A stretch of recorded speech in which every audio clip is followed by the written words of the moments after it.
Marin Solis had spent 11 years making sure the dead stayed buried in paper. That was the job, technically.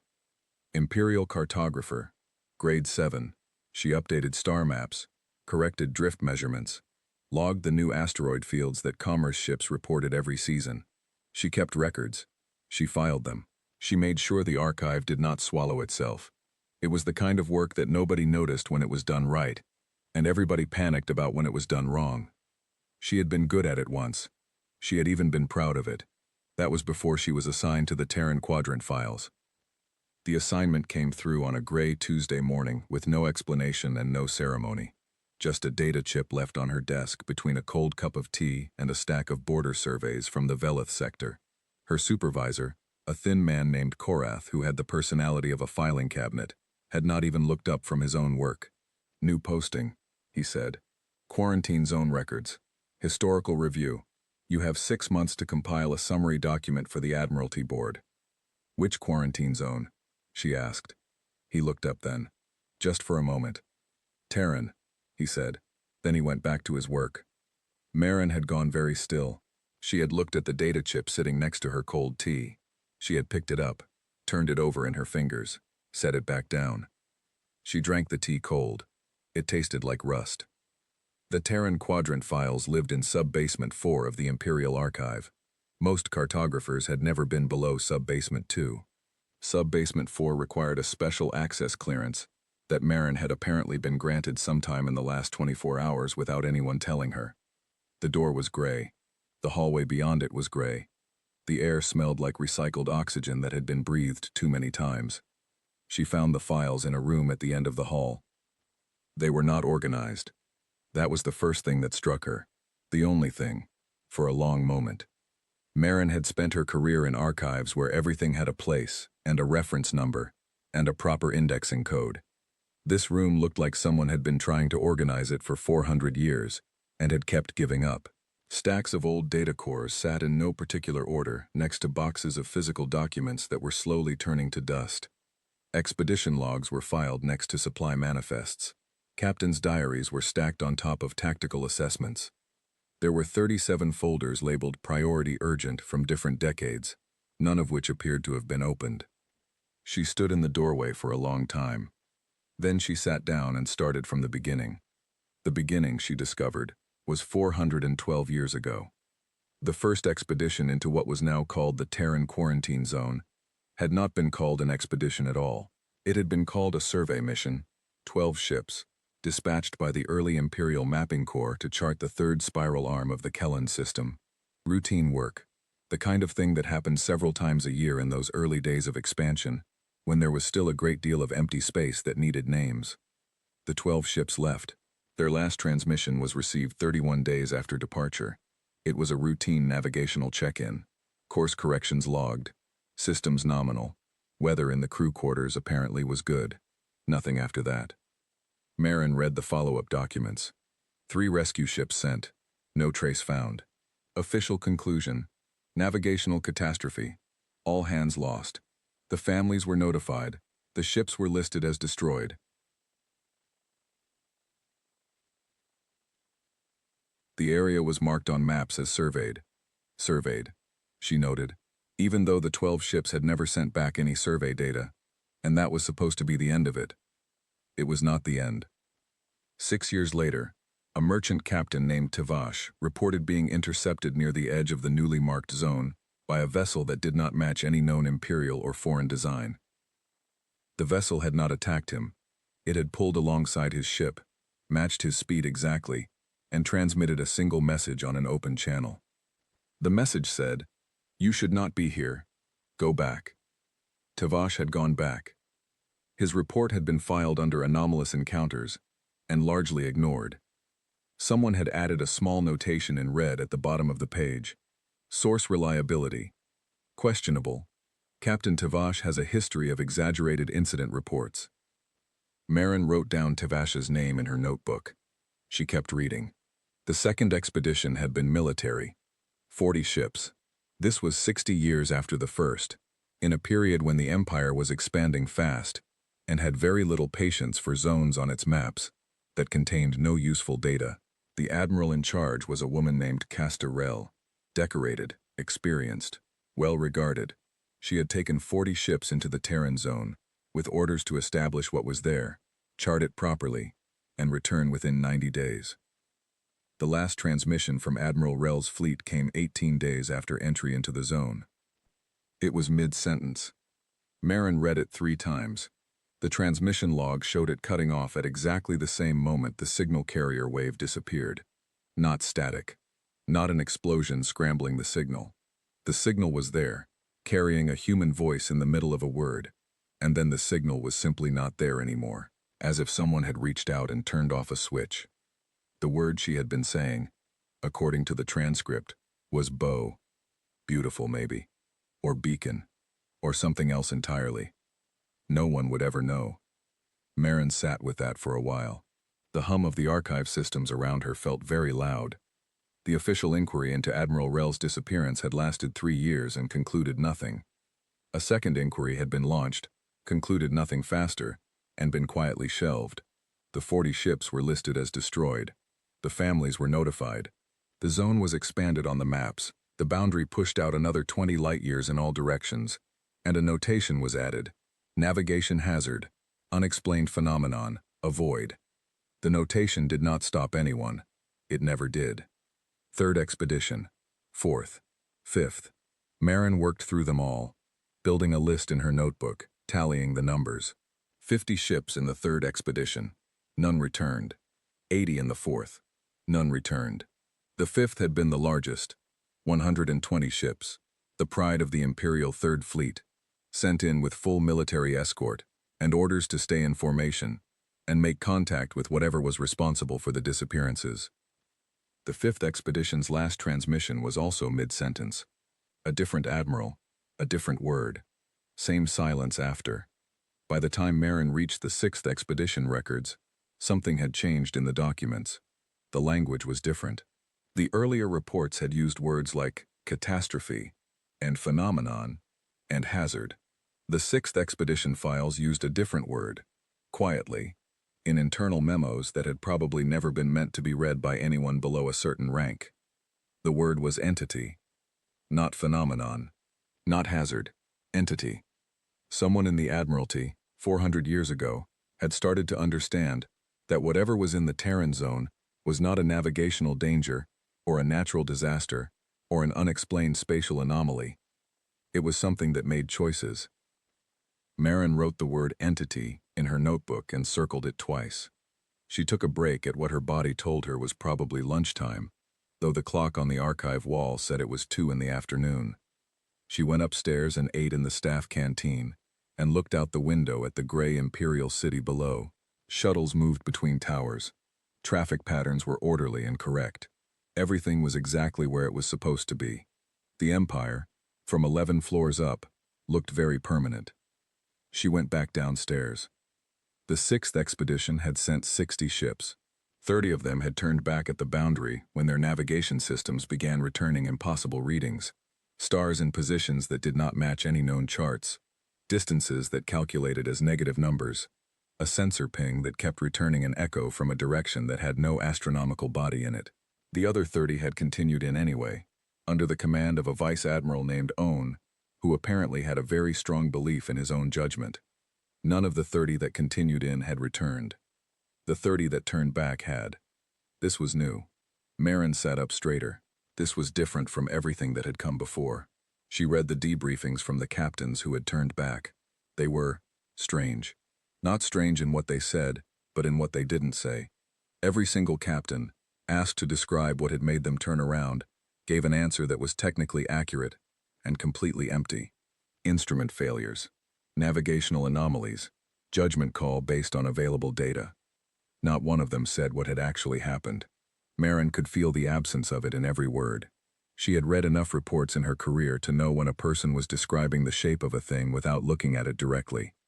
She found the personal log of one of the captains, a woman named Terran, buried in a separate folder that had been mislabeled as a supply inventory. The log had never been part of the official record. It was handwritten, in small, careful letters, on actual paper. Marin's hands were very still as she read it. Captain Tesserin had not turned back because of instrument failures. She had turned back because something had come alongside her ship. Something large. Something that had paced her for 4 hours at exactly her speed, close enough that she could see its hull through the viewport with naked eyes, and then it had simply stopped. Held position. And then, she wrote, it had turned off every light on its hull, every single light, all at once, and in the sudden darkness she had seen, through the viewport, that there were lights on the other ship's hull, that were not lights at all, but windows, and in the windows, there were shapes, looking back at her. I knew then, Tesserin wrote, that we had been wrong about everything, not about the zone, about the whole story. We have been wrong about the whole story for a very long time. I turned my ship around, and I did not stop until we were back across the boundary. I do not think I will be able to explain this to the board. I do not think the board wants it explained. The entry ended there. Marin looked up at the ceiling of the archive room for a long moment. Then she turned the page. The 7th expedition had been 3 years after the 6th, 40 ships. Marin did not need to read the outcome to know what it would say. She read it anyway, because that was the job. None returned. She was near the bottom of the pile now. The most recent material. The files that were not 400 years old but 40, or 20, or 10. The tone in these documents was different from the earliest ones. Calmer, somehow. More procedural. As if the Empire had made its peace with the silence, and was now simply managing it, rather than trying to solve it. The zone was on all maps. The warning notation had evolved over the centuries into a standard tag that every pilot and navigator knew. Terran exclusion zone. Do not enter. Contact prohibited. All prior contact attempts have resulted in total mission failure. Total mission failure. Such a clean phrase for such a large thing. Marin counted. 7 major expeditions. Dozens of smaller incursions by ships that had either drifted across the boundary by accident or had crossed it deliberately for reasons the record did not always make clear, plus the merchant captain at the beginning, Tavash, who had been waved off and gone home. 400 years. More than 400 ships. Thousands of crew. 0 debris recovered. 0 wreckage found. 0 bodies returned. Just silence. Every time. The ships went in and stopped existing, as far as the Empire could tell. The zone sat there, quiet, on every map in the known galaxy, and the Empire had eventually done what it did with most things it could not solve. It had made it official and called it a policy. The Terran exclusion zone was not a failure anymore. It was a designation. It was easier that way. Marin was at the very last file when she found the notation. It was in Admiral Castorell's expedition records, the 2nd expedition, the one where the Admiral's transmission had cut off mid-word 400 years ago. The notation was in a different hand than everything around it, written in ink that was a slightly different shade, added sometime after the original filing. There was no date attached, no signature, no indication of who had written it or when. She almost missed it. It was very small, tucked at the bottom of the last page of the file, below the official conclusion stamp. She read it once. Then she read it again. Then she set the file down very carefully on the table in front of her, and sat with her hands flat on the surface of the desk and breathed. The notation said, "They let one ship go. They always let one ship go." Marin sat in the sub-basement archive room for a long time after that. The recycled air hummed through the vents. The stacks of old data cores and crumbling folders sat around her, patient and still. 400 years of carefully buried information waiting to see what she would do with it. She picked up her notebook. She looked at her list. 7 major expeditions. Hundreds of ships. Thousands of people. They let one ship go. She turned to a new page. At the top she wrote a question, because it was the only honest thing she could do with what she had found. The question was, which ships came back? She started over from the beginning. She had been wrong about the job from the start, she realized. The job was not making sure the dead stayed buried in paper. The dead had never been buried at all.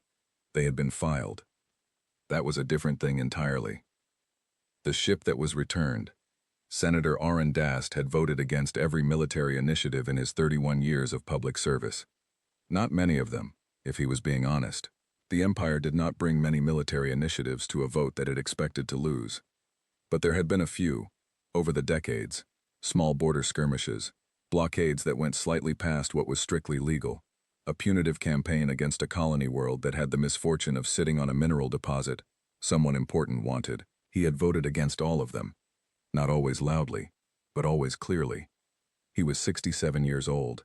He had the build of a man who had once been large and had spent the last decade slowly becoming less large, not entirely on purpose. His hair was gray-white. His eyes were the particular shade of brown that comes from spending too many years reading documents in bad lighting. His office was neat, not the aggressively neat of someone who wanted to appear organized, but the quietly neat of someone who had learned, after enough decades, that clutter cost him things he could not afford.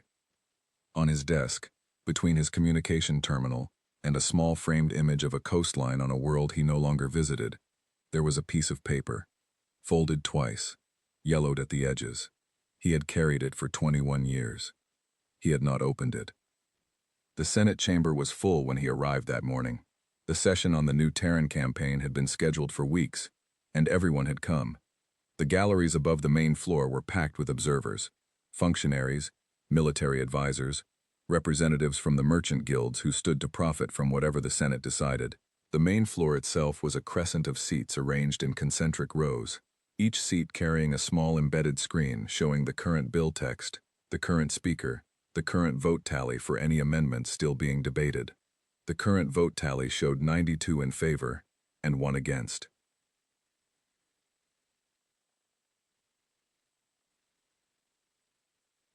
Dast took his seat. He was not surprised by the number. He had known the count since the bill was introduced. He had known the count would not change. He had voted against it anyway, 3 days ago, when they ran the preliminary tally. He would vote against it again today, when the final count was recorded. Not because he thought it would matter. Because there would be a record, and someday, not soon, but someday, the record would matter. The current speaker was Admiral Senator Cohen Halver, a large man with a large voice and the confident posture of someone who had never, in his entire career, been told he was wrong about something important. He was making the case for the campaign with the enthusiasm of a man describing a plan he had already decided was perfect. The Terran zone is an unlawful exclusion of Imperial sovereign space, Halver said. The so-called quarantine is a fiction maintained by centuries of institutional cowardice. We have allowed an undefined threat to define our borders for 400 years. This ends now. The 7th Grand Fleet is ready. 93 ships, the finest in our fleet, commanded by the finest officer in our service. The campaign will take 60 days. The matter will be resolved. The chamber applauded. Dast did not.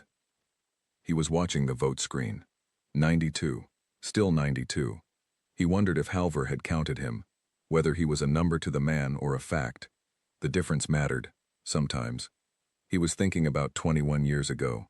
He was trying, as he always did in this chamber, not to think about 21 years ago. He was not succeeding. He never did, in places like this. Large rooms with high ceilings did it. The way sound traveled differently when there were a lot of people breathing in the same space. The particular quality of official light, flat, even, designed to illuminate without shadow.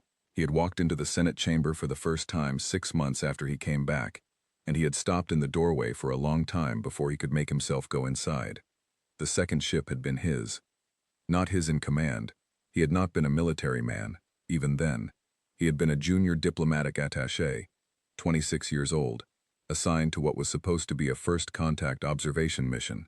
The Empire had sent 60 ships into the Terran zone with a diplomatic contingent aboard the lead vessel, under the theory that if whatever was in the zone was intelligent and communicating, as several classified reports had begun to suggest, then it might be useful to have someone aboard who knew how to say words other than, "we demand" and "you will." Dast had been someone who knew other words. He had been very young. The 60 ships crossed the boundary. He remembered that part very clearly. He remembered the specific quality of the light through the observation deck viewport as they crossed, how it had not changed, how there had been no visible marker, no line in space, nothing to show that they had passed from one world into another.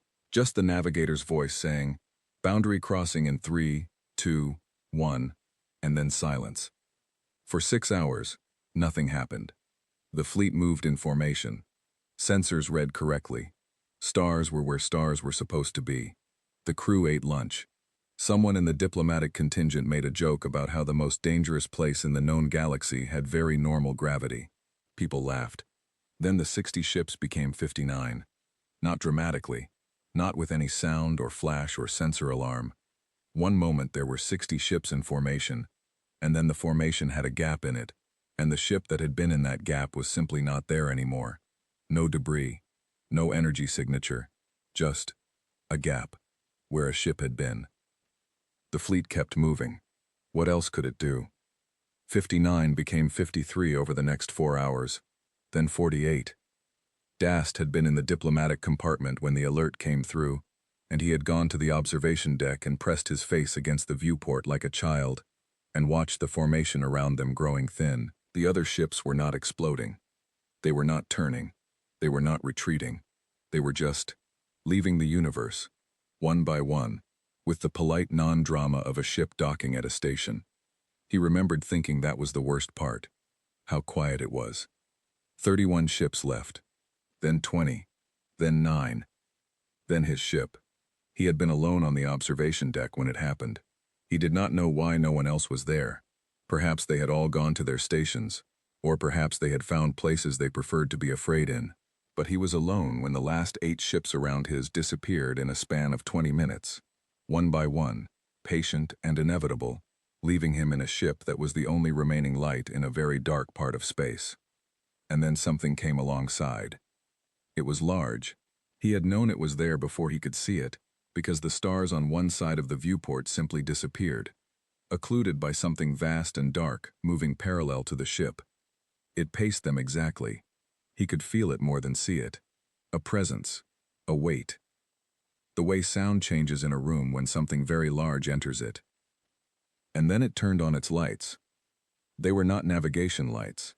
They were not running lights or landing beacons or any other kind of functional illumination that Dast had any reference for. They were window light, warm, diffuse, the particular yellow quality of interior spaces inhabited by living things. And the windows were many, and they were large, and through them Dast could see. He stopped.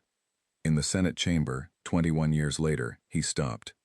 He always stopped there. Every time his memory reached that point, he put up a wall, not because the memory was unbearable, but because it was too large. It would not fit through the door he had made for it. It sat on the other side and waited, patient as the ship had been patient, and he functioned around it the way a city functions around a mountain. Senator Dast. He surfaced. Halvor was looking at him from the speaker's position. Several other senators were also looking at him. He had apparently missed a direct question. "My apologies," he said. "Could you repeat that?" "I asked," Halvor said, with the exaggerated patience of a man speaking to someone he considered a bureaucratic obstacle, "whether you wished to speak to your vote before we close the record." Dast considered. "Yes," he said. He stood up. The chamber was very quiet. 92 other people who disagreed with him were quiet in 92 different ways. "I am voting against this campaign," he said, "as I have voted against every proposed incursion into the Terran zone since I took this seat. My reasoning has been a matter of record for 31 years. I will not repeat it in full. I will say only this." He paused. He looked at Halvor. "I have been inside the Terran zone," he said. "I was there for 6 days, 21 years ago, aboard the one ship from the 12th expedition that was returned. I use that word deliberately. Returned. Not escaped, not survived. Returned." The chamber was very quiet now in one way, the uniform way. "I have spent 21 years trying to decide what to do with what I know," he said. "I have concluded, again and again, that no one in this chamber has shown me sufficient evidence that they are ready for it. Today is not different. I vote against." He sat down. The vote closed. 93-1. Halvor was already moving on to the logistics of the campaign, departure dates, supply chains, the formal naming of Commander Vetheral as fleet commander. The chamber's attention moved with him. That was what the chamber did. It moved forward, always forward, toward the thing it had already decided to do. Nobody asked Dast anything else. He had not expected them to. He went back to his office that evening after the session ended. The building was quiet. Most of the staffers had gone home. He sat at his desk in the glow of the terminal, and he looked at the piece of paper that had been sitting between his communication unit and the small framed coastline photograph for as long as he had occupied this office. Folded twice. Yellowed. He had transferred it from pocket to pocket, desk to desk, office to office, for 21 years. He had moved it carefully each time, handled it with a care that was slightly ridiculous, given that it was only paper. But it was not only paper. He knew what it was. He had known since the moment the human, standing in the doorway of an airlock that had opened without being asked, on a ship that was not his, somewhere in the dark between the remaining stars, had handed it to him, folded just this way, and said simply, "When you're ready." 21 years. 93 ships launching in 12 days. He picked up the paper, turned it over in his hands, felt the weight of it, which was the weight of 21 years of not looking at something. He set it back down. Not yet. He looked at the coastline in the photograph, a place he had gone once, years ago, when he still went places for reasons other than obligation. The water had been very clear. He had stood at the edge of it and thought about how water never stopped moving, how it was always in the process of going somewhere. 12 days until the fleet launched. He put his hands flat on the desk. He breathed. 93 ships. He thought about 59 becoming 53, becoming 48. He thought about the particular silence of being the only light in a dark space. He thought about what it meant to be returned, deliberately, by something that had been watching him watch it. 93 ships. He looked at the paper. He left it folded. He turned off the light and went home. What the silence is made of. Commander Vetharal had been given 93 ships and 60 days, and told to solve a 400-year-old problem. She thought this was a reasonable allocation of resources. She was not an arrogant person. People who called her arrogant were usually confusing arrogance with accuracy. She was accurate. She assessed situations clearly, identified what was needed, applied the necessary force, and moved on. It had taken her 32 years to reach this command. She had earned every rank marker on her uniform through work rather than politics, which was rarer than it should have been in the Imperial fleet, and which was part of why the Admiralty trusted her with this mission. She stood on the bridge of the flagship Immovable Principle and watched the Terran exclusion zone boundary on the navigation screen, and felt, as she always did before a mission began, a very focused calm. "Fleet status," she said. "All 93 vessels reporting ready," said her bridge officer, Ensign Tail. "Young, competent. Would be excellent in about 5 years. Formation is set. Boundary crossing on your order." "Cross," she said. They crossed. The Terran zone looked exactly like the space outside it. The navigation screen showed stars and standard empty space, and the distant smear of a nebula off the port side that the charts had named something forgettable. Sensors read correctly. Gravity was normal. The fleet moved in tight formation, 93 ships arranged in a pattern designed for maximum mutual visibility and communication range. 60 ships. She had studied the historical records. She knew what the expeditions before hers had done wrong. They had moved too loosely. They had split their attention. They had panicked when ships began to disappear and made individual decisions instead of collective ones. She had designed her formation specifically to prevent this. Every ship had overlapping sensor range with at least 3 others. Every captain had standing orders. Do not break formation. Do not adjust course without fleet-wide confirmation. Report any anomaly immediately, regardless of how small it seems. 6 hours in, Ensign Tail said, "Commander, one of our ships is not on sensors." Vetharal turned to the navigation display. 92 ships in formation.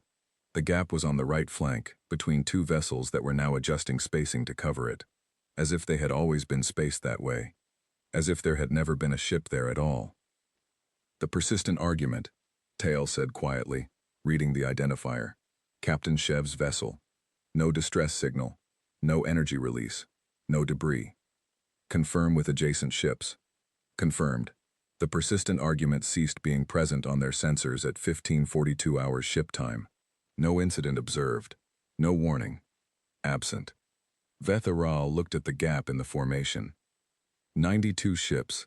She had 92 ships and 59 days, and the problem was still unsolved. Close the formation. Maintain course. Log the loss and continue. Yes, Commander. She went back to watching the screen. 90 ships. On the second day, 3 ships went quiet over the course of 8 hours. Not together. They were spread across the formation. No pattern she could identify. No concentration of losses in one area that might suggest a location-based phenomenon. Just 3 ships, at different times, in different parts of the fleet, each one simply ceasing to exist as a sensor contact without any of the things that should accompany ceasing to exist. No explosion, no distress call, no debris field, no gravitational anomaly, nothing to point at and name. Vetharal ordered the formation to tighten. She ran diagnostics on every sensor array in the fleet. She reviewed the last recorded positions of all 3 missing ships and found no common factor.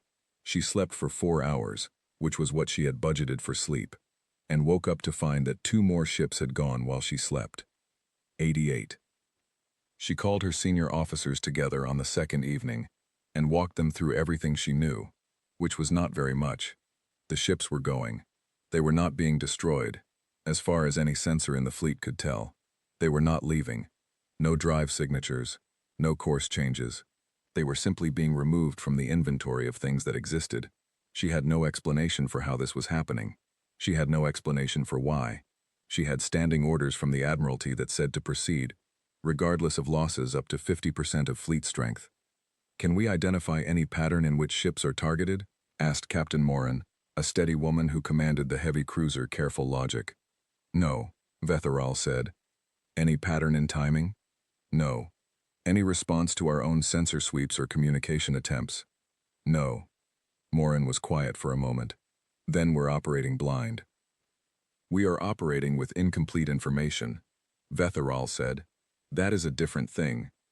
She was not certain it was a different thing, but she said it anyway, because that was part of command, maintaining the distinction between what you knew and what you feared, even when the gap between them was very small. "Continue," she said. "Maintain formation. Report every anomaly. We proceed." 80 ships. On the third day, she noticed something. It was in the sensor logs, in the raw data that the system recorded automatically, regardless of whether anyone was watching it. She had been going through the logs looking for any pattern she might have missed, any variable that changed before each disappearance, when she saw it. In the 15 minutes before each missing ship vanished from sensors, its own outgoing sensor sweeps returned slightly different readings from the surrounding space. Not dramatically different, within normal variation technically, but consistently different, a faint increase in passive electromagnetic return from a specific direction, as if something was reflecting back a signal that should have dissipated. As if something was there, not far away, right next to them. She ran the analysis 3 times. She had Tail run it independently. She called the science officer and had her run it a 3rd time with different parameters. The result was the same every time. In the 15 minutes before each ship disappeared, something had been next to it, something that did not appear on active sensors, something that only left a ghost in the passive return data, a faint reflection, the electromagnetic equivalent of a shadow. Something had been coming alongside each ship, for 15 minutes, quietly, and then the ship was gone. "What is it doing?" Tail asked. He was looking at the data over her shoulder. He was young enough that his fear showed in his face without him meaning it to. "I don't know," she said, which was true, but she was beginning to think she knew what it was not doing. It was not destroying the ships. Whatever was removing them from existence was not doing it violently. There was no energy signature consistent with any weapon system she knew, and she knew a considerable number of weapon systems. Whatever was happening to the ships was happening, gently, almost, if that word meant anything in this context. The way you pick up something fragile.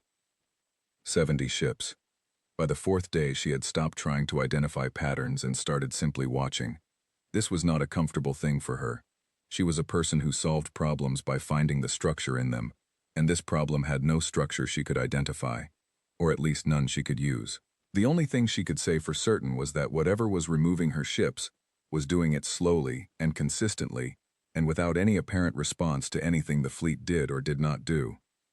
They had tried communicating. Standard first contact protocols, broadcast on every frequency they could generate.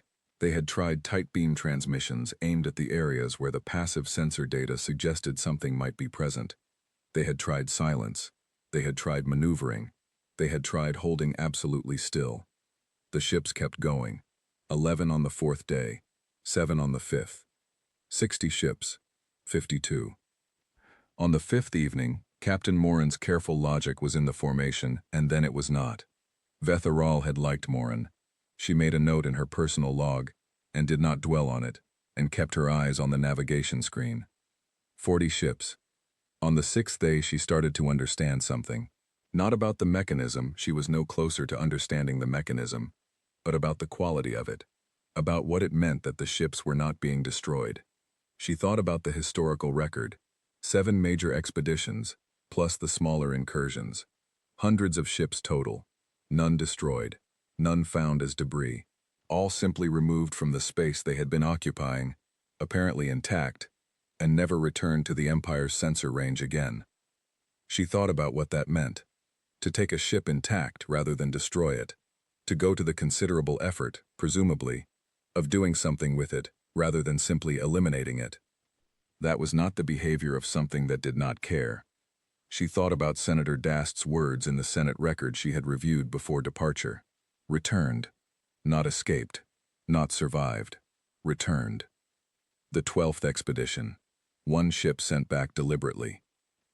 She thought about the notation in the old cartographer's file, which had been included in her briefing documents at her specific request. They let 1 ship go. They always let 1 ship go. 29 ships. She was doing arithmetic she did not want to do. 50% of 93 was 46. She had dropped below 50% sometime last night. The Admiralty's standing order said to proceed up to 50% losses. She was past that threshold and still in the zone. She could turn back. She sat with that option for a long time. She turned it over. She examined it from different angles. She considered what it would mean to return with 29 ships and no information beyond, "They disappeared and I don't know why." She considered what it would mean if they let 1 ship go, was a consistent behavior and not a historical anomaly. She stayed. 20 ships. On the 7th day the losses slowed. 4 ships in the morning, 3 in the afternoon, then nothing for 6 hours. Vetheral did not find this reassuring. The pattern had not been consistent enough for her to read a deceleration as meaningful, but she noted it. 12 ships remaining, Tail said. He was very good at keeping his voice steady. She appreciated it. Maintain course. Yes, Commander. 6 ships. 3. By the end of the 7th day she was alone. Not in the sense of being the last ship in the zone. She was in the sense of being the last ship in the fleet. The immovable principle moved through the Terran zone at standard speed in a direction that had been set 8 days ago, and that no one had changed since, because maintaining course was what the standing orders said, and the standing orders were all she had left to follow. She sat in the command chair. The bridge crew was at their stations. They were very quiet. She could hear Tails breathing from 3 meters away. The navigation screen showed 1 ship in a very large space. She thought about the sensor ghost she had found in the logs, the 15 minutes of passive electromagnetic reflection before each disappearance, the faint shadow of something alongside each ship that was not supposed to be there. She looked at the passive sensor display. There was something next to the immovable principle. It had been there, according to the timestamp on the reading, for 14 minutes and 30 seconds. Vetheral looked at the display for a moment. "Tile," she said.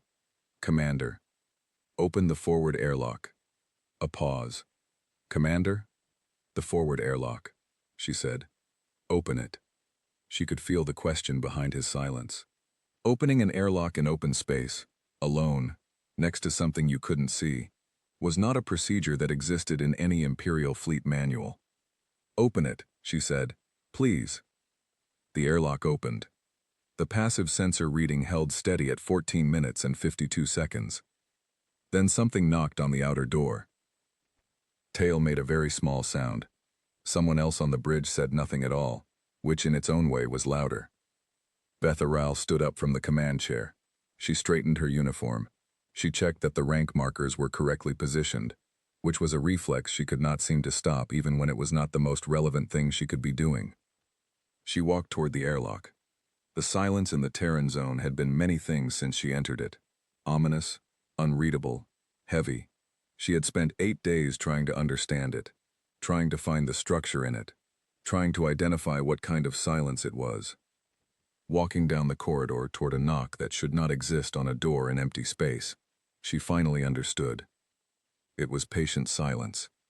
Not empty, not hostile, not the silence of something that didn't notice them.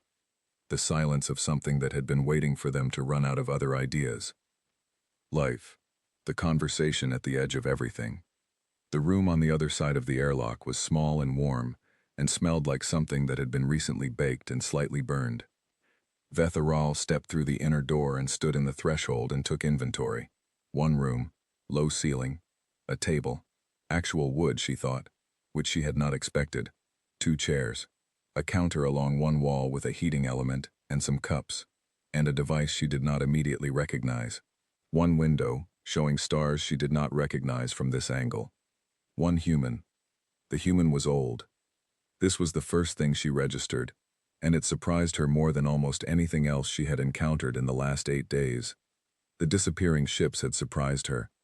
The knock on the airlock had surprised her, but an old human surprised her in a different way. She had not, she realized, formed any expectation of what a human would look like. All the historical records were written, no images, no visual data, and so she had defaulted to some unconscious assumption of threat, power, something large and immediate. The human was perhaps 70 years old, shorter than Betharal by half a head, white-haired. She was wearing clothes that appeared to have no function beyond being comfortable, and she was standing at the counter doing something with the device there that produced a smell of hot water and something else, something slightly bitter. She did not look up when Betharal entered. "Sit down," she said. "I'm making tea." Betharal sat down. She placed her hands flat on the table, a deliberate choice, a signal she was not entirely sure the human would read, but it was what she had. No weapons visible, no threatening posture. She sat in the chair and looked at the room and waited. The human set 2 cups on the table. She sat in the other chair. She looked at Betharal with eyes that were gray and very clear, and completely without the hostility or wariness that Betharal would have had in equivalent circumstances. "Commander," the human said, "you know my rank. We've known quite a lot about the 7th Grand Fleet since before it left Imperial space," the human said. She picked up her cup, set it down, apparently decided it was not ready yet. 93 ships. Commander Betharal, 32 years of service, field promotions twice, known for thoroughness. We read your operational plan. The formation design was very good, better than most. Betharal absorbed this. "Where are my ships?" she said. "Safe," the human said. "Intact. Crew alive and unharmed. That's true of all of them, all the fleets that have come in, going back 400 years. We'll get to that." She looked at the cup again, picked it up, took a sip and made a small, dissatisfied face. "The biscuits are stale. I apologize for the biscuits. We don't get visitors often, and I forget that dried goods have limits." There was a plate of biscuits on the table. Betharal had not noticed them. She looked at them now. They were small, and brown, and slightly irregular in shape. "I don't require biscuits," she said. "No," the human agreed. "But I do. The alternative is just sitting across a table staring at each other. And I've done enough of that in my life." She ate a biscuit, appeared to find it acceptable despite her earlier judgment. "My name is Essa. I'm not going to give you a rank or a title because we don't really do it that way, and also because any title I gave you would require several hours of context before it meant anything to you. Just Essa is fine." "Just Essa," Betharal said. "Just Essa," the human nodded. "I've been waiting for this conversation for a long time. I'd like to have it properly if that's all right with you." Betharal looked at her. She was trying to find the shape of the thread in the room, and she could not find it. The human was drinking tea and eating stale biscuits and looking at Betharal with an expression that was, As far as she could tell, genuine curiosity, as if Vetheral were interesting. Not dangerous, not a problem to manage. Interesting. All right, Vetheral said. Good. Essa folded her hands around her cup. Then let me start with the part that might make you angry. We'll get the angry part over first, and then we can have an actual conversation. I'm not angry. You will be. She was not wrong. The Terran zone, Essa said, has been intentionally maintained as a buffer for 387 years, not because we couldn't interact with the Empire earlier, because we chose not to. We had a decision to make, and we needed time to make it, and the decision required certainty, and certainty required observation, so we observed. You observed, Vetheral said. We watched how the Empire behaved when it encountered something it couldn't control, whether it was capable of patience, whether it was capable of backing away from something it didn't understand, or whether it would keep pressing until something broke. Essa picked up another biscuit, looked at it, put it down. The answer, for most of those 387 years, was that the Empire was not yet capable of either of those things, so we kept waiting. Vetheral felt something move through her that she identified, after a moment, as anger. Clean and focused. You let those people, those crews, you let them. Every ship is intact, Essa said. She said it simply, without apology, which was somehow worse than if she had been defensive about it. Every crew is alive. They've been living in a settlement we built specifically for that purpose, on a planet on the far side of a fold in space that we mapped several centuries ago and have kept to ourselves. Your ships, your crews, your admirals, they're there. They've built lives. Some of them have been there for generations. Generations, Vetheral said. Some of those admirals have grandchildren. Essa looked at her directly. We kept them alive. We kept them healthy.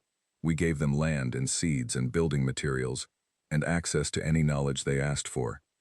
We did not give them a way home, because at that point the conversation I'm having with you now wasn't ready to happen, and returning them would have meant returning them to an empire that wasn't ready either.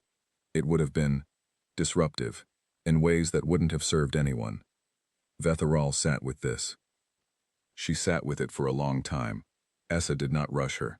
She drank her tea. She looked out the window at the stars. How many people? Vetheral said finally. Across all expeditions? Approximately 40,000. 40,000 people. Yes. Alive. Yes. Because you decided they should be. Yes, Essa said. She did not flinch from it. We are a civilization that has had several centuries to think very carefully about what we're capable of and what we're willing to do. We decided we were willing to remove ships from Imperial reach while we waited. We decided we were not willing to harm the people in those ships. Those two decisions were both ours to make, and we made them, and I'm not going to pretend otherwise to make this conversation more comfortable. Vetheral looked at her hands on the table. Why, she said. Why wait at all? If you have the capability to take 93 ships without a single casualty, if you've been doing that for 400 years, why not simply? Because we didn't want a war, Essa said. We've been in a war. A long time ago, before most of your historical record begins. We know what wars cost. We know what they leave.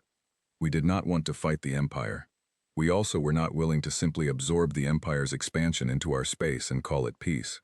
So we took the third option, which was, wait, watch. Let the Empire try everything else first. Let it exhaust every military option, every strategy, every approach that was about force. Essa finally ate the biscuit she had put down. We needed to know that when you came to this table, you were here because you'd genuinely run out of the other ideas, not because you were choosing us as a tactic. We needed you to come here with nothing left. I have one ship left. Yes, Essa said. That's why we're talking. Vetheral was quiet for a moment. You said there would be an angry part, and then a conversation. That was the angry part. What's the conversation? Essa set her cup down. She folded her hands. She looked at Vetheral with those clear gray eyes, and the expression of someone who has been thinking about a single thing for a very long time, and has finally arrived at the moment they have been thinking toward. Humanity has been in this galaxy for a long time, she said. Longer than the Empire has been an empire. We were here before your expansion began, and we'll be here after whatever comes next. We are not, as the Empire has assumed for 4 centuries, a small civilization hiding behind a quarantine line, because we're afraid of you. We are a very large civilization that chose to stay quiet, because we were thinking. Thinking about what? About what kind of galaxy we wanted. Essa paused. The Empire is the largest political entity in known space. It has its problems, significant ones, and I think you know what they are better than I do. But it also has things worth keeping. Stability, infrastructure, accumulated knowledge, 2 trillion people who, most of them, would like to live in reasonable peace and not have their lives upended by the kind of war that ends civilizations. We have been at war, Vetharal said. Internally, externally. Small wars, Essa said, not dismissively, just precisely. Skirmishes, punitive campaigns. The Empire has not seen a real war in 600 years. It has forgotten what one looks like. She looked at the window again. We have not forgotten. The room was quiet. The heating element on the counter made a small sound.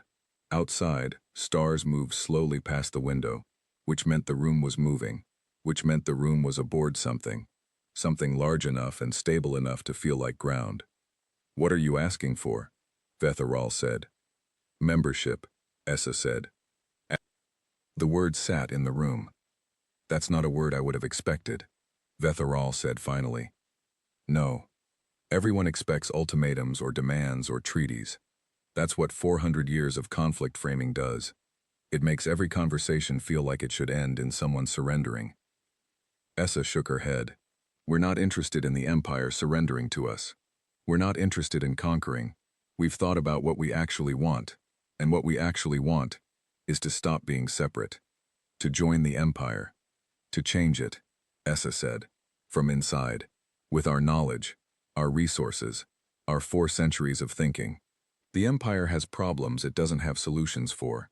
Energy distribution, colony world governance, the 17 different groups currently planning revolutions in the outer sectors. We have solutions.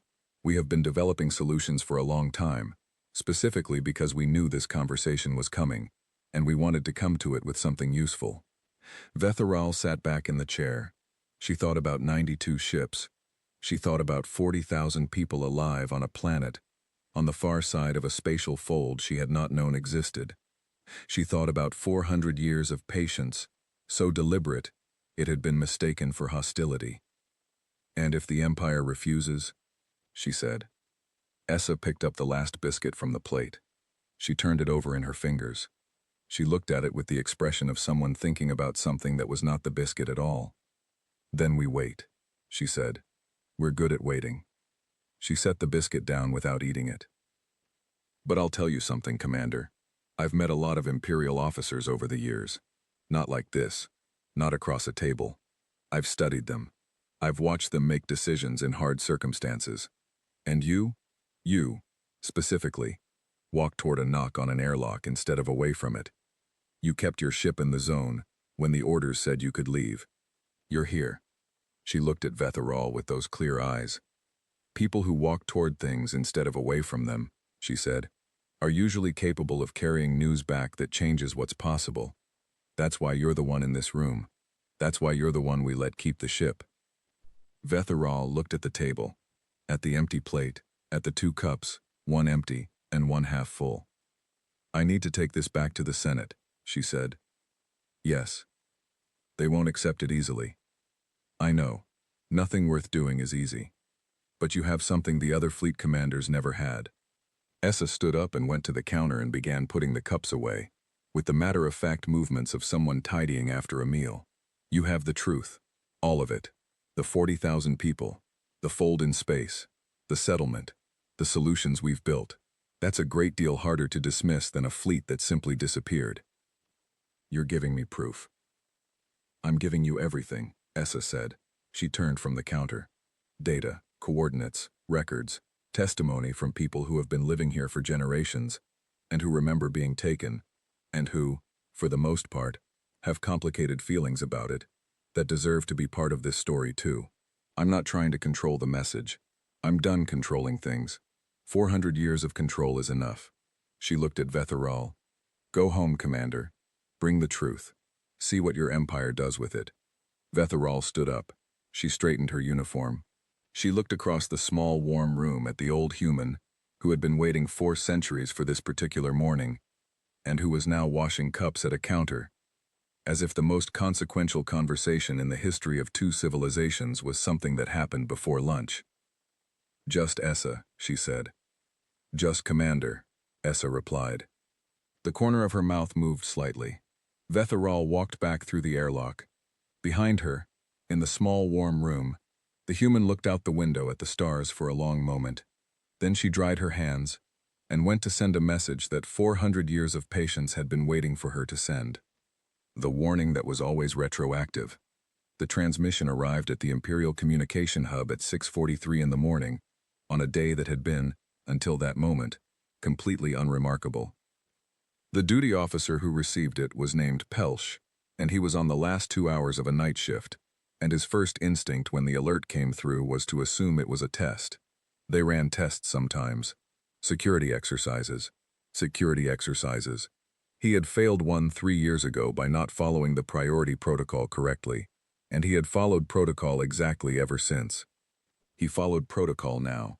He read the sender identifier, he verified it twice. He checked the encryption signature against the fleet registry. He read the first 3 lines of the transmission, and then he stopped reading and picked up the direct line to his supervisor, who was sleeping in the officer's lounge 2 floors down. There's something here, he said when his supervisor answered. Send it up the chain. I am. I'm also telling you because I think you should be awake. He looked at the transmission on his screen. Commander Vetharal is alive. A pause from the lounge. She can't be. She's transmitting on her verified frequency, with her verified encryption key, and she is using complete sentences, and she says she has something to tell us. Pelsh looked at the screen again. She says it's going to take a while. By 8 in the morning, the transmission had reached the office of Admiral Senator Halvor, who was the man who had sent the 7th Grand Fleet and who was now standing in his office in his uniform, looking at a data terminal with an expression that nobody on his staff had seen before, and none of them wanted to look at directly. By 9, it was in the Senate communications system. By 10, Senator Orrin Dast had received it. He read it at his desk. The small framed coastline photograph was to his right. The piece of paper, still folded, still unopened, was between his communication terminal and his morning tea, which was cold because he had not touched it. He read the entire transmission without stopping. Then he read it again. Then he set his terminal down on his desk very carefully and sat for a long time with his hands in his lap. 40,000 people alive, 92 ships intact, a planet on the far side of a spatial fold, a human named Essa, coordinates, data packages, proof. He picked up the piece of paper. 21 years. He had carried it for 21 years. Through offices and sessions and votes, he had lost 92-1. Through years of watching the Empire file its disasters neatly into policy and move forward. Through mornings exactly like this one, with cold tea and a coastline photograph, and the particular quality of early light that came through his office window and changed, every year, slightly. He turned the paper over.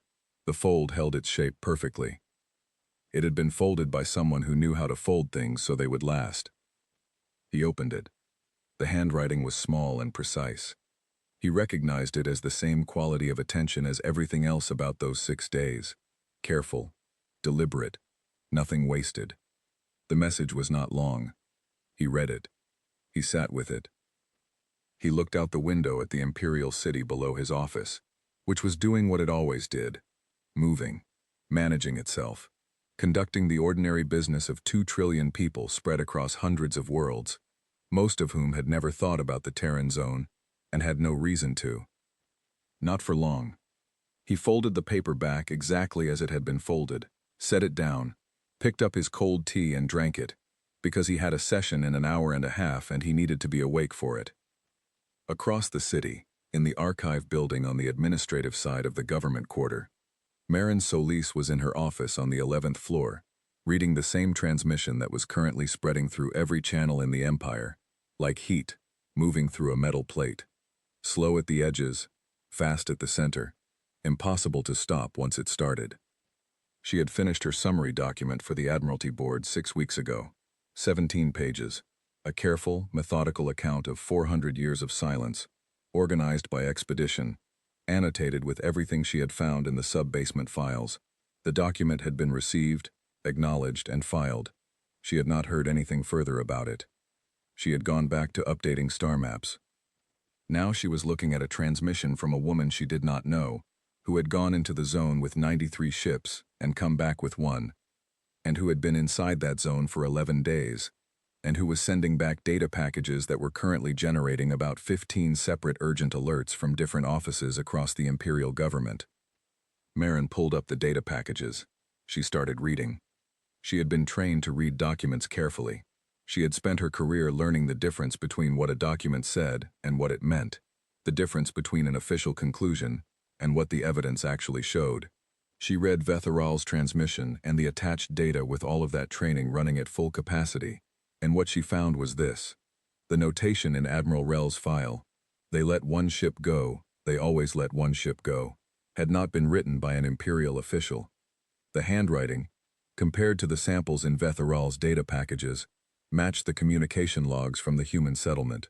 The notation was 400 years old, and it had been written by a human, and left in the Imperial archive as a message, and it had sat there unread by anyone who knew what it was, for 400 years, until an Imperial cartographer, on a disgraced posting, had sat in a sub-basement room and found it. She sat back in her chair. Not a notation someone had added to the file after the fact. A note left in the file deliberately. A hello, slipped into the bottom of a folder, patient as everything else they did. She looked at her notebook, still sitting on the corner of her desk where she had put it after finishing the summary document. The list of expeditions. The tally. The question she had written at the top of the page in the sub-basement room, on the last night she had spent with those files. Which ships came back? She knew the answer now. All of them. The Senate convened at 2 in the afternoon. The chamber was fuller than it had been for the campaign vote, which had seemed at the time like a well-attended session. This was different. People were standing in the aisles. The observation galleries were full. The communication systems showed that approximately 419 media channels were currently tracking the session, which was more than had ever simultaneously tracked a single Senate event in the Empire's recorded history. Halvor was at the speaker's position. He looked like a man who had been told that his house was structurally sound, and who had then watched it fall down and was now standing in the rubble, trying to find a way to argue that this was what houses were supposed to look like. "The transmission from Commander Vetheral," he said, "is being reviewed for authenticity. The data packages accompanying it are being assessed. We will not be acting on unverified intelligence." "The encryption signature is her verified key," said a senator from the third row. "Fleet Command has confirmed it. The content is extraordinary. Extraordinary content requires extraordinary verification. The content is that 92 ships and approximately 40,000 people are alive," said the senator. "I find that content difficult to dismiss, regardless of how extraordinary it is." The chamber was loud in a way chambers are rarely loud, not the organized loud of debate, where people know whose turn it is to speak, but the loud of many separate conversations happening at once, which is what happens when an institution is confronted with something it did not expect, and does not yet have the language for. Halvor called for order. He got partial order. Senator Dast raised his hand. Halvor's face did something complicated. He recognized the hand. He knew, in the way that people who have watched a play performed enough times know, that the next line was not one he wanted to hear. "Senator Dast," he said.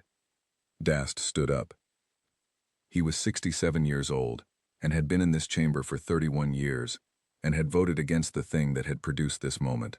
And every person in the room knew all of that. The chamber got quiet in the way it had gotten quiet before. The uniform quiet, all at once. "I received Commander Vetheral's transmission this morning," he said. "I have read it in full. I believe it to be authentic, and I believe the data packages to be accurate. I have reason to believe this, that is not contained in those documents, and that I should have shared with this chamber 21 years ago, and did not." He reached into his jacket. He took out the piece of paper. He held it up. Not dramatically, just clearly, so the room could see that it was a physical thing, paper, worn at the folds. I was returned from the Terran zone in the 12th expedition, because the humans chose to return me. Before they sent me home, someone gave me this. I was told to open it when I was ready. He looked around the chamber. I opened it this morning. I would like to read it into the record. Halvor started to say something. Objection noted, Dast said, in the calm voice of someone who had spent 31 years making note of objections and proceeding anyway. He unfolded the paper. He looked at the handwriting, small and precise, that had waited 21 years to be read aloud in a room like this. He read it. The room was very still. The message was not long. It said, "The Empire has been trying to find us for 4 centuries. We have been here the whole time.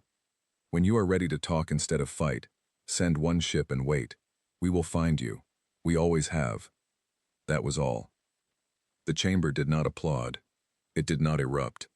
It did the thing that rooms do when they receive information that is too large to fit into an immediate reaction. It was quiet, in many different ways at once, each person being quiet in the particular way of someone recalculating something they thought they already knew. Halvor said nothing.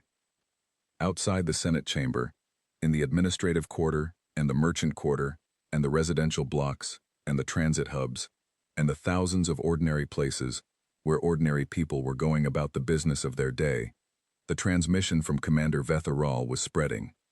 The data packages, the coordinates, the images from the settlement, real images, the first visual documentation of human beings that most citizens of the Empire had ever seen, the faces of people who had been taken from Imperial ships decades or generations ago, and who were now standing in fields on an alien world looking into recording devices, with expressions that were complicated and human and impossible to reduce to a simple story. It was spreading the way things spread when they are true and specific and come with evidence. The Senate vote, when it finally came, was not 93-1. It was 51-42. 51 in favor of initiating formal contact with the human delegation, 42 against. The against votes were not against contact on principle. Even Halvor was not quite willing to stand in front of a chamber that had just watched a 400-year silence explain itself and argue that the correct response was more silence. The against votes were procedural objections, authentication concerns, requests for committees and independent review processes, and verification timelines. It was the best the 42 could do. They were not wrong to want verification. They were also not going to be able to stop what was happening. Dast voted in favor. He sat in his chair afterward with the opened piece of paper on the desk surface in front of him, and thought about a ship in the dark, and a window full of light, and a human face, looking back at him from the other side of glass, patient and clear, and waiting for him to be ready. He had not been ready at 26. He thought, sitting in the chamber at 67 with the vote tallying and the room alive with voices, that this was perhaps the right order for things, that readiness had to be earned rather than inherited, and that an individual and an empire were not so different in that way. Both had to walk toward the knock on the door instead of away from it. Both had to run out of the other ideas first. Both had to open the letter. In the sub-basement archive room of the Imperial Archive building, Marin Solis was doing something she had never done with a file before. She was making a note on the final page of the Terran Exclusion Zone records, the very last document in the stack, at the bottom of a pile that represented 412 years of silence and confusion, and careful, deliberate patience. She was writing in the same space where the old notation had been found, below the official conclusion stamp, at the bottom of the last page. She wrote the date. She wrote her name. She wrote, "Contact established. All ships recovered." The warning was the invitation. She set the pen down. She looked at the notation above hers, the one in the slightly different ink. No date, no signature. They let one ship go. They always let one ship go. A hello that had waited 400 years to be understood. She closed the file. On the other side of a fold in space that no Imperial map had ever shown, in a room that was small and warm and smelled like tea and slightly burned biscuits, an old woman named Essa sat in a chair by a window and looked at a list that was very long and very old, and that she had been keeping since before most of the living members of the Imperial Senate had been born. The list was things that needed to happen before the conversation could happen. She had crossed off the last item that morning, after Vetharal went home. Now she sat with the list in her lap and looked out at the stars, and thought about what came next, not with anxiety, not with urgency, with the particular quality of attention that belongs to people who have spent a long time in the company of large, slow things, and have learned to move at the speed those things require. The empire was large. The change would be slow. There would be committees and verification processes, and people who would not be ready for a long time. That was all right. She was used to not yet. She had a great deal of patience left. She set the list down on the table next to the empty cup and the plate that still had one biscuit on it, the one she had not eaten, the one she had put back. She ate it now. It was still stale. She did not mind. Outside the window, the stars were doing what stars had always done, burning in the dark, patient and permanent, indifferent to the small warm rooms of the people who lived between them. The fold in space that no imperial map had charted sat where it had always sat, holding its secret the way water holds warmth, not forever, but for as long as it needs to. The Empire had been warned. It had been warned every time a fleet disappeared and came back as silence. It had been warned in the handwriting at the bottom of a file in a sub-basement room. It had been warned by a senator who had carried a folded piece of paper for 21 years, and by a commander who had walked toward a knock on an airlock, and by a cartographer who had asked the right question at the end of a long night. The warning had not been, "Stop." The warning had never been, "Stop." The warning was this, and had always been this: when you have run out of everything else, come and find us. We have been here the whole time. We will be here still.